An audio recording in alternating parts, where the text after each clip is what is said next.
யாழ் மண்ணில் இன்று எழுந்துள்ள இந்த கோபக்குரல் ஒரு நாள் பிரச்சனை அல்ல. இது பல ஆண்டுகளாக வடக்கு மீனவர்களின் வாழ்வாதாரத்தையும் மன நிம்மதியையும் சிதைத்துக் கொண்டிருக்கும் ஒரு ஆழமான வலியின் வெளிப்பாடு. இலங்கை கடற்பரப்பில் இந்திய மீனவர்களின் சட்டவிரோத அத்துமீறலை கட்டுப்படுத்த கோரி யாழ் மாவட்ட மீனவர்கள் ஒன்றிணைந்து இன்று பாரிய போராட்டம் ஒன்றை முன்னெடுத்தனர். பண்ணை பகுதியில் உள்ள கடற்தொழில் மற்றும் நீரியல் வளத்துறை திணைக்கள அலுவலகத்தின் முன்பாக ஆரம்பமான இந்த போராட்டம் பேரணியாக யாழ் மாவட்ட செயலகம் வரை சென்றடைந்தது. இதன் போது யாழ் மாவட்ட அரசாங்க அதிபரிடம் மகஜர் ஒன்றும் கையளிக்கப்பட்டது. அதேபோல் இந்திய துணை தூதரகம், வடக்கு மாகாண ஆளுநர் மற்றும் கடற்தொழில் நீரியல் வளத்துறை உள்ளிட்ட அதிகாரிகளுக்கும் மீனவர்கள் தங்கள் கோரிக்கைகளை மனுக்களாக சமர்ப்பித்தனர். இந்த போராட்டத்தின் மைய காரணம் இந்திய இழுவைமடி படகுகள்.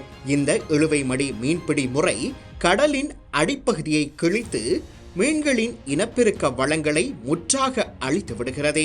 சிறிய வலைகளுடன் பாரம்பரிய முறையில் மீன்பிடிக்கும் இலங்கை வடக்கு மீனவர்களுக்கு இது நேரடியான பொருளாதார தாக்கத்தை ஏற்படுத்தியுள்ளது. ஒரே இரவில் கடலுக்கு சென்று திரும்பும் போது காலியான வலைகளும் கடன் சுமையும் மட்டுமே அவர்களை எதிர்கொள்கிறது.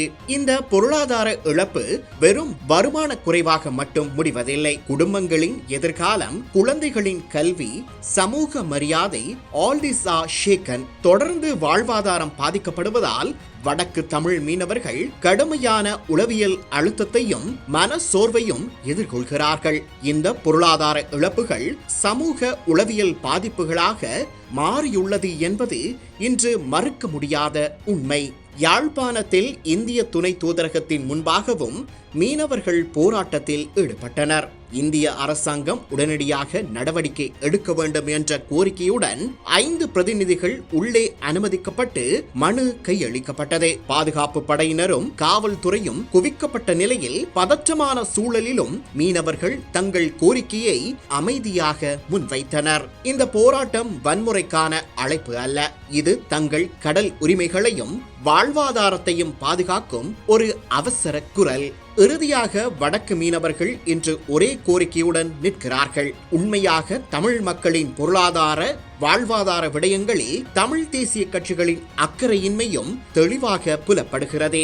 அத்தோடு இலங்கை அரசு, குறிப்பாக கடற்தொழில் அமைச்சர் ராமலிங்கம் சந்திரசேகர் கூறிய வார்த்தைகளுக்கு ஏற்ப இலங்கை மீனவர்களுடன் உறுதியாக நிற்க வேண்டும். பார்க்கின்ற பொழுது கடந்த 3 வாரங்களுக்கு மேலாக தொடர்ச்சியாக இவ்வாறான அத்துமீற நடவடிக்கைகளையும் ஆக்கிரமிப்பு நடவடிக்கைகளையும் இந்திய தமிழ்நாட்டு மீனவர்களால் முன்னெடுக்கப்பட்டு வருவதை காணக்கூடியதாக இருக்கு. எங்களுடைய அரசாங்கம் என்ற வகையிலும் அமைச்சர் என்ற வகையிலும் நாங்களும் சொல்லுகின்றோம், இதற்கு ஒரு முடிவு கட்டியே ஆக வேண்டும். அந்த முடிவு கட்டுவதற்கான நடவடிக்கை தான் வேறு எதுவுமல்ல, எங்களுடைய கடற்படையினரை பலப்படுத்தி அதன் மூலமாக இந்திய மீனவர்களுடைய வருகையை தடுப்பதற்கு ஏதுவான நடவடிக்கைகளை துரிதப்படுத்த வேண்டும். அதே போன்று அதற்கான ஏற்பாட்டு வேலைகளில் இப்போது நான் ஈடுபட்டுக் கொண்டிருக்கிறேன். சட்டவிரோத இழுவை மடி மீன்பிடியை முற்றாக கட்டுப்படுத்தி இலங்கை கடற்பரப்பின் வளங்களையும் அதில் வாழும் மீனவர்களின் எதிர்காலத்தையும் பாதுகாப்பதற்கான ராஜதந்திர நடவடிக்கைகளில் களமிறங்குவதே இன்றைய தேவை.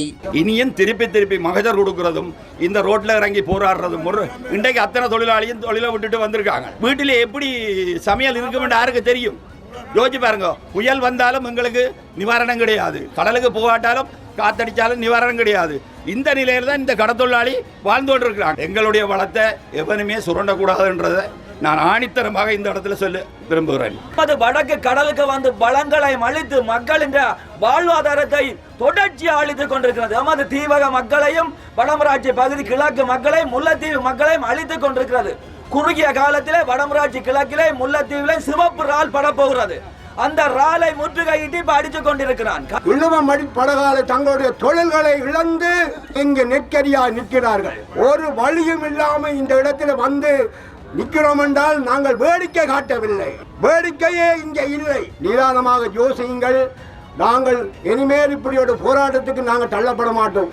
நீங்கள் இந்த மகஜரை அதிமேதகு ஜனாதிபதி அவர்களுக்கு தந்திருக்கின்றீர்கள். ஆகவே அந்த வகையிலே எங்களுடைய நாட்டினுடைய அதிமேதகு ஜனாதிபதி அவர்களுக்கு இந்த விடயம் தொடர்பாக நாங்கள் இன்று உடனடியாகவே இந்த விவரத்தை அவர்களுக்கு அனுப்புவதற்குரிய நடவடிக்கை எடுத்திருக்கின்றோம். நிச்சயமாக இந்த விடயங்கள் தொடர்பிலே கௌரவ கடத்தொழில் அமைச்சர் அவர்களுக்கும் இந்த விடயத்தை தெரியப்படுத்த இருக்கின்றோம். ஆகவே அந்த வகையிலே நிச்சயமாக அதிமேதகு ஜனாதிபதி அவர்கள் இது தொடர்பிலே உரிய அமைச்சர்களோடு அல்லது அரசோடு இந்திய அரசோடு தொடர்பு கொண்டு அதற்குரிய நடவடிக்கைகளை எதிர்காலத்தில் எடுப்பார் என்ற நம்பிக்கை எங்களுக்கு இருக்கின்றது. இந்த கடல் இலங்கையின் சொத்து, இந்த வாழ்வு மீனவர்களின் உரிமை.